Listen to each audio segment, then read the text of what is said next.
কবি সুকুমার রায়ের কবিতা কুমড়ো পটাশ। যদি কুমড়ো পটাশ নাচে, খবরদার এসো না কেউ আস্তাবলের কাছে। চাইবে নাকো ডাইনে বাঁয়ে, চাইবে নাকো পাছে, চার পা তুলে থাকবে ঝুলে হট্টমূলার গাছে।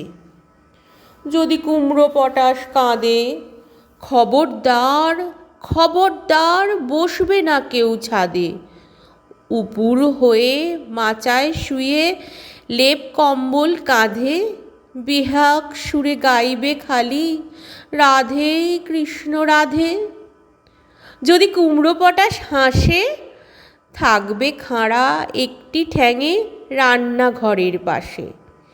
ঝাপসা গলায় ফার্সি কবে, নিঃশ্বাসে ফিসফাসে, 3টি বেলা উপোস করে থাকবে শুয়ে ঘাসে। যদি কুমড়ো পটাশ ছোটে, সবাই যেন তরবরিয়ে জানলা বেয়ে ওঠে। হুকোর জলে আলতা গুলে লাগায় গালে ঠোঁটে, ভুলেও যেন আকাশ পানে তাকায় না কেউ মোটে। যদি কুমড়ো পটাশ ডাকে, সবাই যেন সামলা এঁটে গামলা চড়ে থাকে।